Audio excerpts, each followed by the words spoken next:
following is a Comfortably Zoned Radio Network production. Thank you, Tally Olson. I am back, and you are comfortably zoned with me, the Zigzag Man. This time talking ball in the zone, and I do this on a regular basis with my good buddy. He's Jeff Kallman. Welcome back to the microphones, my friend. Oh, thank you, Ralph. Yeah, it's always a pleasure, and we've started to do it on a much more regular basis, and it gives me my Baseball Jones for the week. This is the 15th of the month. It's September. What's going on, baseball-wise, as you see it, Jeff Kallman? Well, I see two division clinches in the last few days, the Dodgers in the National League West, the Braves in the National League East. I see a couple of wild card races going down just about to the wire, and I have a little food for thought involving the controversy in New York over Noah Syndergaard and his preference behind the plate. Okay. And I'm reading a lot of chat about it that says this is going to bust the Mets once and for all. Don't these people know what they're doing? Blah, blah, woof, woof. And I'm going to say right now that I get where it's coming from, but that's not the reason the Mets are going to end up dead if they end up dead this year. It won't be because of that. That first half will have sealed their fate once and for all if it comes down to that. Now, they could still sneak into the second wild card.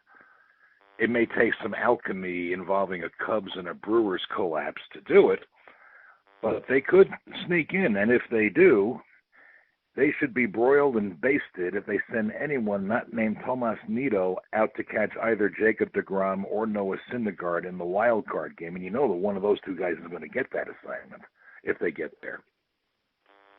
Okay. May I ask you a question? How Please would do. Gil Hodges have handled Noah Syndergaard? He would have said, Noah, are you Thor or are you Noah? If you are going to be Thor, who the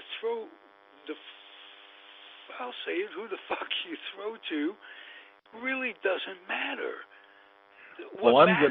I'm going to tell you that question would have been irrelevant to Gil Hodges because Gil Hodges, above anything else that made him a solid manager, believed 100% in putting his players in the best possible position to succeed.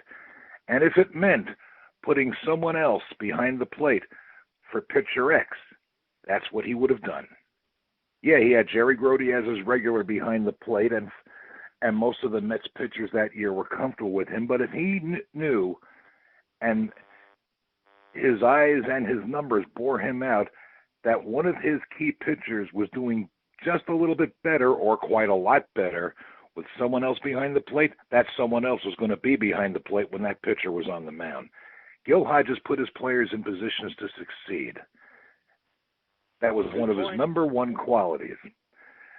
Now, having said that, I'm going to tell you, I wrote about it today earlier, and running the numbers, Noah Syndergaard's ERA with Wilson Ramos behind the plate is 5.20.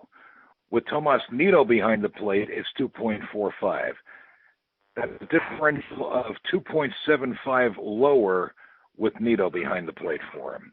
What does that tell you? And how many RBIs are lost in that little exchange of catchers? How many hits? How many game-winning hits are lost? You know, you could win a game 6-5. How much good pitching is not getting its fair shot at beating good hitting? And I'm going to put something else in front of you. If you accept, and I ran these numbers and saw it for myself. Jacob deGrom pitches like an ace just about no matter who's behind the plate for him. But even his ERA is lower with Nido than with Ramos. His ERA with Ramos is 2.68. His ERA with Nido is 1.88. Now, having said that, if you're going to make a certain argument, consider this. Catchers need rest. Regular catchers need rest. So why not think about putting the guy who works best with these two pitchers out when they pitch? And since you're going to be lifting them in the seventh inning anyway, switch out Tomas Nido, get Ramos's bat, and get into the games late, and there's a compelling reason for it. You're not dreaming. This season, Ramos hits .314 when the games are late and close. And in high leverage, he's hitting a phenomenal .379. Yeah, that's thanks mostly to his second half, where he's been one of the hottest hitters in baseball, but why not leverage that? You got DeGrom and Syndergaard, who work better with Tomas Nido behind the plate. They're not going to go more than 7 innings most of the time, so why not, when you take them out and go to the bullpen, switch Nido out, switch Ramos into the game, and take advantage of that late game, of that bat late game? You have to wonder how many games might have been won didn't because Ramos wasn't in the game late in those situations. Well, you could take it one step further. If you want to do that, then why not say, how many games did Zach Wheeler lose because Ramos was in there? And is it fair to Zach Wheeler? And does his potential win-or-loss mean any more than the potential win and loss of those other guys? So where do you draw the line? We are not even Zach Wheeler's best friend will say that he's better than Jacob deGrom or Noah Syndergaard. And now comes a dilemma. Wheeler's ERA is 3.03 lower with Ramos than with Nido, and Marcus Stroman has about a .20 differential below when throwing to Nido. If Stroman throws to Ramos, there's not much of a difference. Wheeler throwing to Ramos, there's a big difference. He doesn't throw as well with Nido as he does with Ramos, but DeGrom and Syndergaard, they throw better with Nido behind the plate. Well, you have to leverage and balance. I know, but you have to balance it out with the offense lost, and both those guys would appreciate a 6-5 win.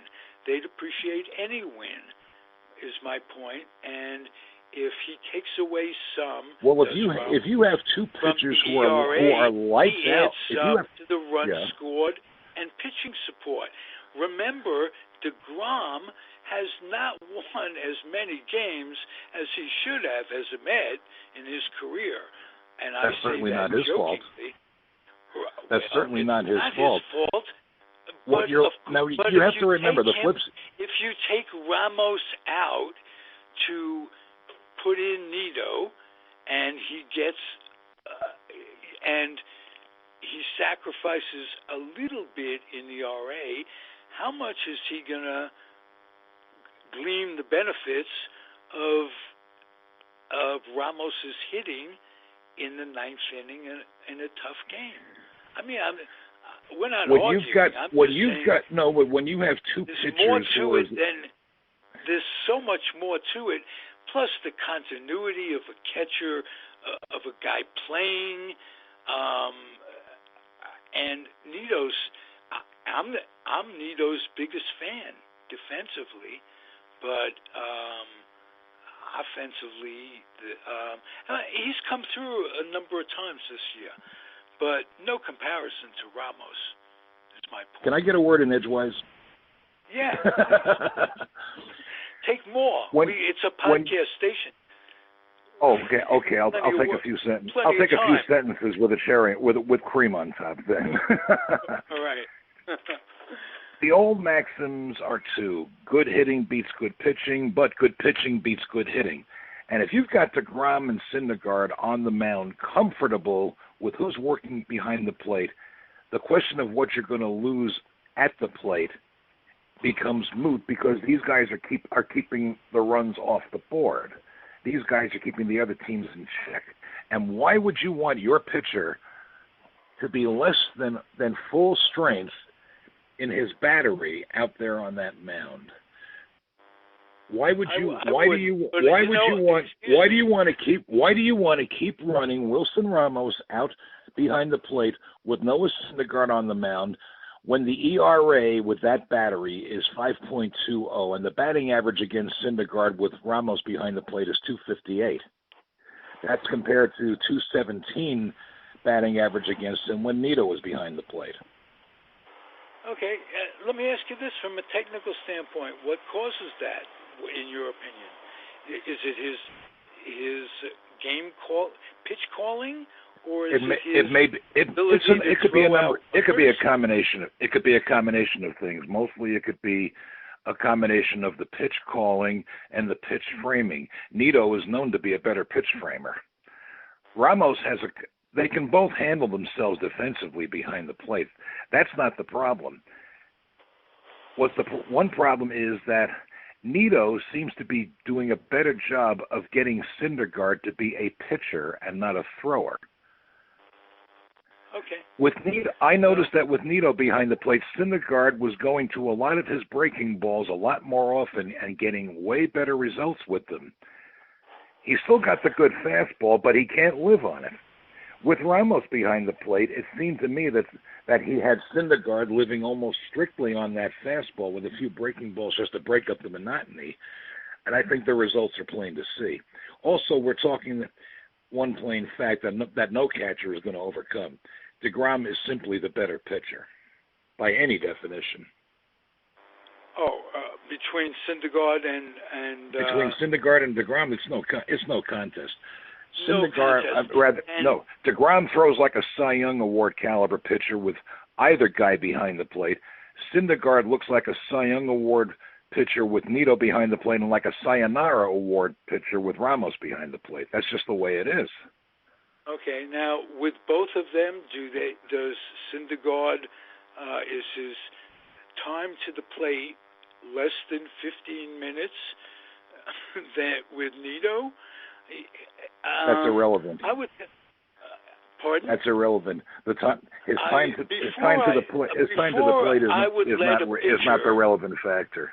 Before I would let a pitcher choose his catcher, I would have him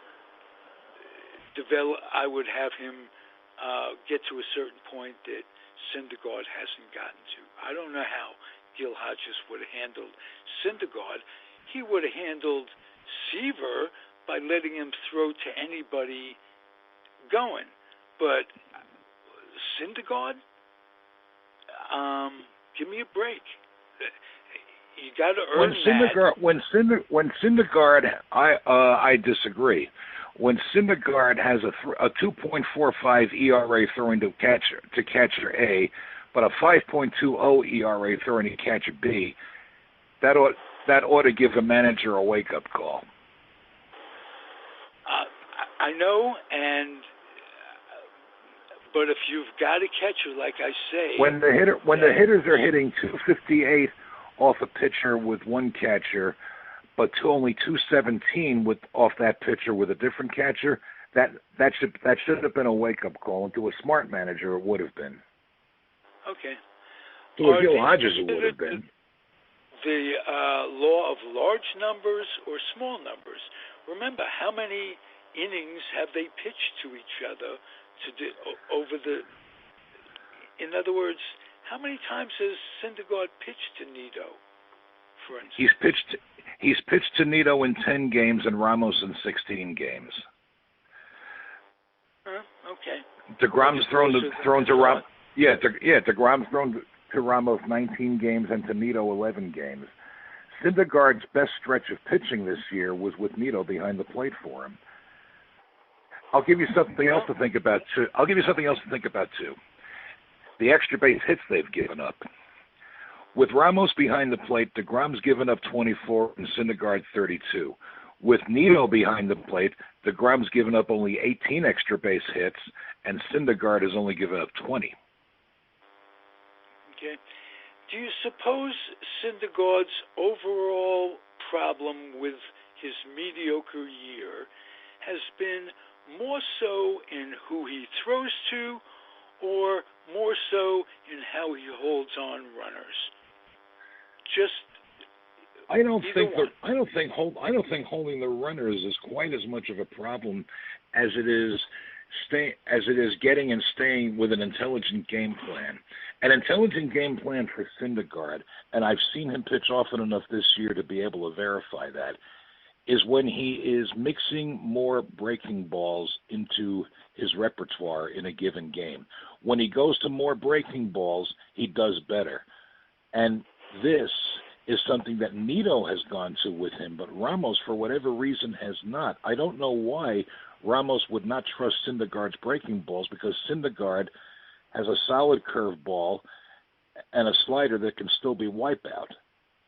Well, maybe a catcher. But Ramos is still relying on those fastballs. He's right. He wants that fastball to give him a heads up and a little bit of a break on guys stealing bases, for instance. That all goes with but this also happens when there's nobody on base. Okay. I have seen a lot of the instances where I thought, I'm watching this hitter and I have a vague idea of what this hitter is or isn't doing with breaking balls. Why don't you give him a more of a mixed diet? You throw major league hitters enough fastballs, they're going to kill you. Okay. With or without guys the final on base. decision of what's thrown. Can Syndergaard shake off that fastball and say? Any pitcher can shake off a pitch if he's not feeling it in that moment. But given that, Syndergaard doesn't. I don't see him shaking all that many pitches off. I think he does rely on his catchers, and that wouldn't make him unusual. I could give you a litany of pitchers who relied very powerfully on their catchers. I'll give you a Hall of Famer who once said another Hall of Famer was responsible for him becoming the pitcher he became. That was Whitey Ford talking about Yogi Berra. Oh, that doesn't surprise me. Yeah. Well, those pesky stats bear something else out about Berra. Every Yankee pitcher not named Whitey Ford, when Yogi was the regular catcher, pitched better throwing to Yogi than they pitched at any other time in their entire careers, even when they were Yankees. Oh, that is a hell of a stat. It is. I first came upon that about 15 years ago, and I still rub my eyes over it. And I looked it up myself to verify it, and it's true. Remember, the Yankees had Whitey Ford. They had a couple of pitchers who might have been Hall of Famers if they'd stayed Yankees their entire careers, but for one or another reason weren't. But even those guys, they pitched better to Yogi than they did with any other Yankee catcher behind the plate for them. And the Yankees didn't have a lot of great pitchers in those years. Along those lines was Bob Turley. Had he not gotten hurt, Bullet Bob would have been something else career-wise. He certainly wasn't bulletproof, Bob. No. He could have been a great pitcher. He won one of the Cy Young awards when it was still a major league award. He won the 1958 Cy Young award, I think. Right, and ironically, he was still there in that 61 team that we talked about last week, and he was right. But by then he was a spare part, and an injured one. His moments in the sun had come and gone. But I'll look at some others. The idea of pitchers preferring certain catchers is almost age old. You know, Tim McCarver had a great career as a catcher, not a Hall of Fame career, but a very good one. And a lot of that career included being Steve Carlton's personal preference behind the plate. And not his preference, but his battery mate and Bob Gibson too. Yeah, right. But Steve Carlton was even more adamant that McCarver catch him, both on the Cardinals and with the Phillies. Go up a few more years, Charlie O'Brien and then Eddie Perez were valuable to the Braves for one reason, because Greg Maddux preferred throwing to them. He preferred O'Brien, and then when O'Brien left as a free agent, Eddie Perez came aboard and Maddux took to him and preferred him. Now, I'd say a pair of Hall of Famers must have known something and seen something, correct? Correct you are, but how about at best, Syndergaard has proven to be so far a second or third pitcher in a rotation, correct? Oh, there's no disgrace in being a second or third. There's no disgrace None in not being Jacob deGrom. Nobody is. In general, on a pitching staff, how many people should be allotted the privilege of choosing their own catcher? That's all. That's the wrong question to ask. The right question to ask is, how are these guys? How are these pitchers doing with these catchers? And what is my best chance to win? Which combinations give me the best chance I have to win? That is the proper question to ask. Well, now I grant you, the Mets generally the Mets don't have great. Every one of those pitchers the best chance to win. Correct? Not incorrect. Because Wheeler does better with Ramos behind the plate, and Steven Matz isn't even a subject because he's only gotten to throw to Tomas Nido once, and that was in a relief appearance 2 days before the All-Star break, when Matz went to the bullpen to kind of straighten himself out before the break. Where do you compile these stats? They're terrific. I might tell you, but where a little place called Baseball Reference. Whoa! I didn't know they broke stats down that specifically. That's they do. Terrific. And I figured out for myself. Now one thing they didn't break down, but I did, was how many strikeouts a game deGrom and Syndergaard were getting with these two catchers. I broke it down to this: when he throws to Ramos, deGrom strikes out 7.6 a game. When he throws to Nido, he strikes out 8.3. Syndergaard to Ramos goes 6.1 and 6.3 when he throws to Nido. That I figured out by myself. Okay. But for everything else, if you want to go to the deepest statistical pool possible, baseballreference.com is the place to go for it.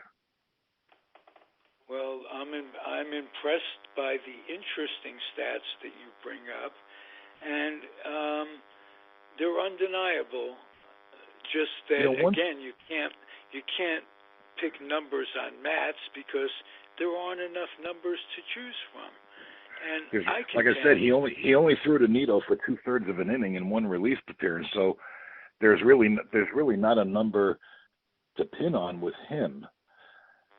I'll tell you one thing that thinking about this little so-called feud between Syndergaard and the Mets brain trust reminded me of one of the first baseball legends I read about when I was a kid. There was a paperback book called Baseball's Unforgettables. I don't know if you remember that book. The cover, it was a paperback. Fresh my memory.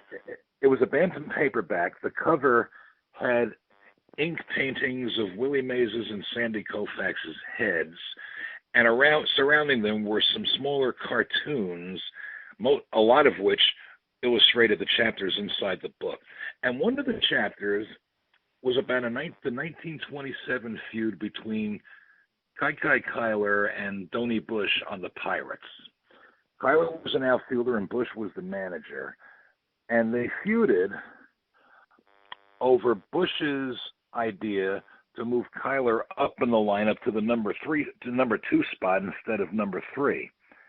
Now, according to the book, Kyler claimed, "Don't do it, it's a jinx." Kyler himself had a different take. It came forth in his obituary in 1950.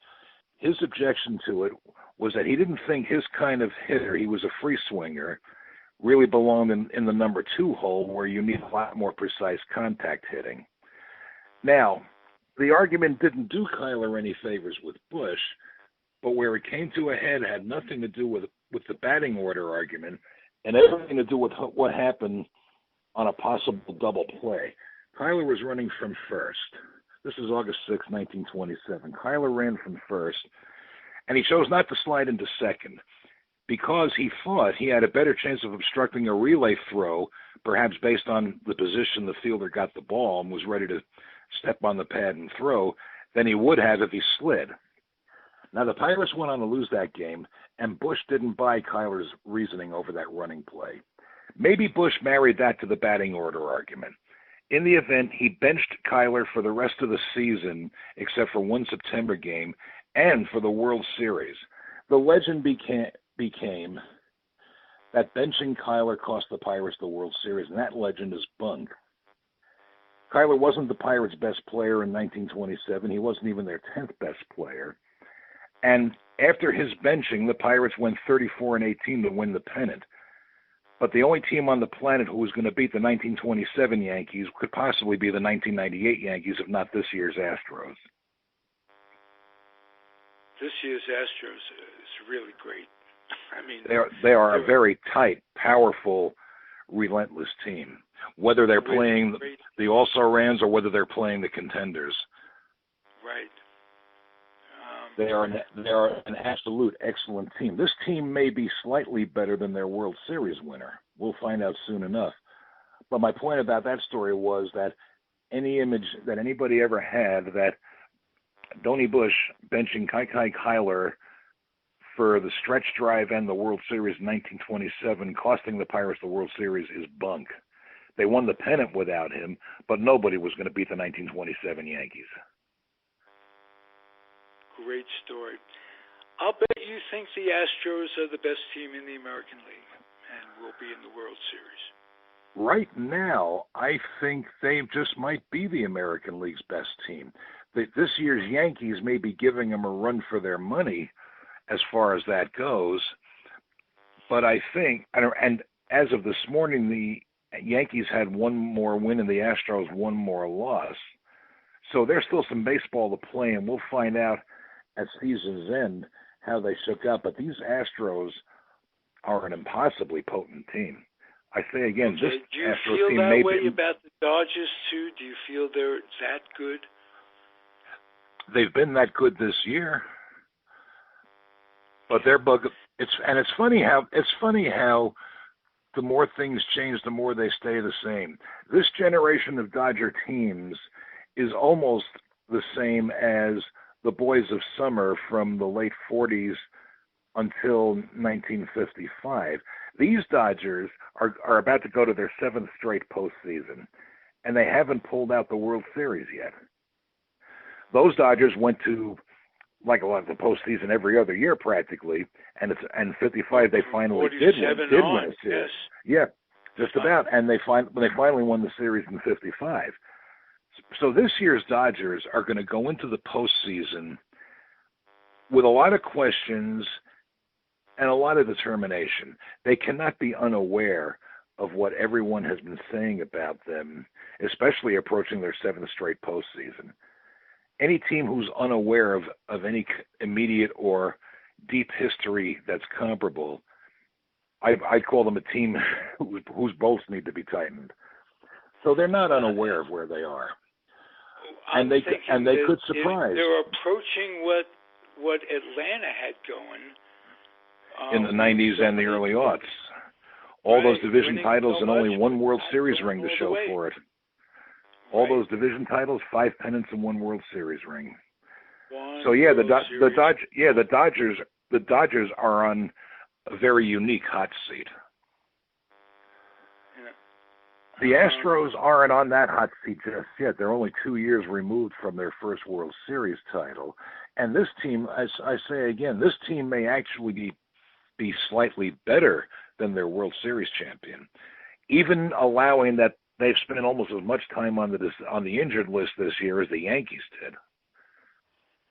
Okay, what kind of a hot seat are the Cubs on? Because they're 3 years removed. And there's questions about Madden coming back, this, that, and the other. What do you see?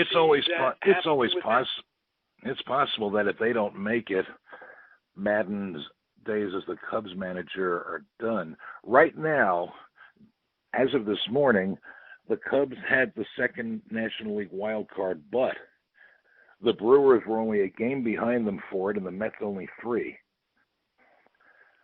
That was why I referred earlier in this broadcast to some sort of alchemy happening in which the Cubs, Brewers, maybe even the Phillies too, collapse, and the Mets manage to survive and hang on to the second wild card. The Cubs' hold on it is almost a thread on it. From your mouth to God's ears. Right now, the Cubs lead the second card, but it's a by a thread lead. It was one game as of this morning. What's going on now, right now, is the Nationals won their game today. The Cubs blew out the Pirates again, 16-6. Oh, puts the pressure on the Mets to beat the Dodgers tonight. Yeah, tonight they have to win. The Brewers got past the Cardinals 7-6.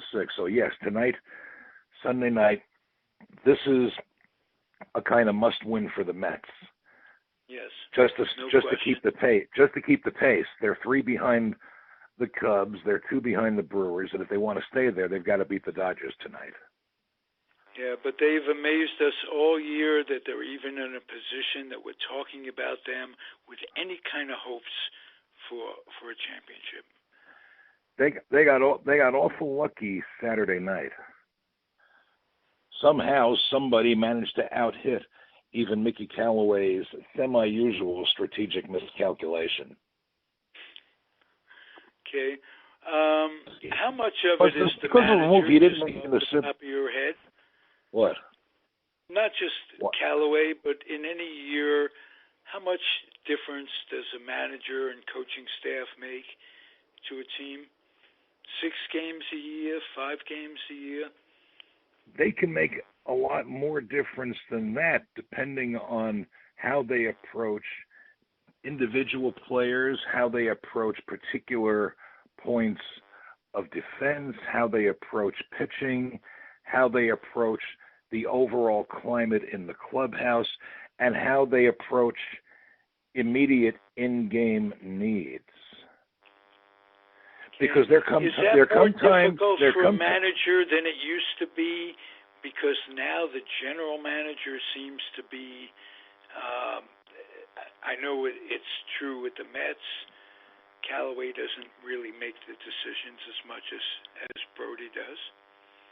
He makes more of the decisions than people think, and I don't know that it's so much difficult because when you're in the moment and the highest possible leverage has happened, that manager still has to think on his feet.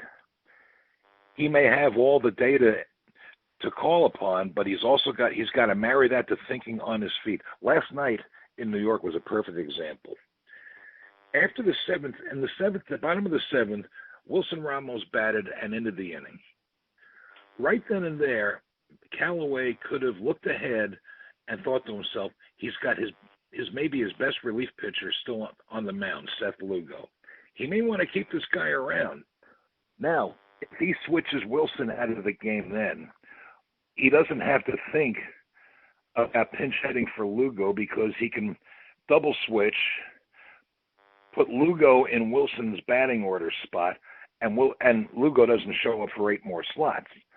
But he didn't do that, and he ended up with the bases loaded, 2 out, and having to pinch hit for Lugo, with Lugo's spot coming up. Right then and there, that's a pins and needles situation. And he called on Rajay Davis, who came to the plate with an 0 for 10 and hadn't had a hit since August 20th. So Callaway was forced, because he didn't see far enough ahead, he was forced to roll his dice then. And he got lucky. Davis turned on a 1-2 changeup and pulled it down the left field line for a bases clearing double. So he bailed Callaway's short side out. That may not happen again. You don't know. Right. You've got an example of a small set of numbers.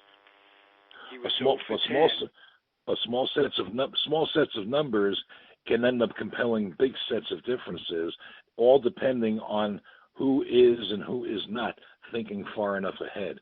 If Callaway, after Wilson made the final out of the 7th, if Callaway had taken him out of the game and double switched to put Lugo in his batting order spot, he doesn't have to worry about pinch hitting for Lugo in the 8th inning. But without doing that, he did, and he had to take a major gamble. That could yet turn out to be one of the 10 most important hits of the Mets season. We won't know just yet, but Callaway was really gambling it with that one. Well, we're down to the part of the season where literally every game played, we can say this is the most important game of the season coming up. For at least, well, for at least 1, 2, 3, 4, 5, 6, 7, 8, 9, 10, for maybe 10 or 11 clubs, we can say that. Maybe knock one off because I'm not necessarily sure that the Diamondbacks are going to recover from their swoon last week, and I don't think it's going to be. I don't know if it's going to be Tampa Bay with the second American League wild card or the Indians possibly. The Rays have the second lead for the second card, and the Indians 2.5 back, so they're playing some must-win games in the next few days too. Well, Jeff, you can't tell me that the playoff system doesn't bring excitement to the game. I strongly question the usefulness of all the thrills, chills, and spills of sitting at the edge of your seat, biting your nails, waiting to see who finishes in second place. That's true. That's absolutely true. Thank you, Jeff. Another great podcast. Oh, it was my pleasure. Talking ball with the man from Thornberry Fields forever. Where can people get to that? Tell us where we can get to that. Your thinking on baseball is absolutely amazing. And you can get to it at thornberryfields.com. Beautiful. We will. Thank you, Jeff. Thank you, everybody, for listening. Comfortably Zoned Thank you, Radio too. Network. Be well, everybody. See you next week, Jeff. Stay healthy. You too. All right. Adios, everybody. The proceeding has been a Comfortably Zoned Network production. You are advised to keep your dreams wet, your humor dry, your children and grandchildren out of military recruiting offices and off the laps of clerics who wear dresses. Thank you for listening, everyone. Happy trails.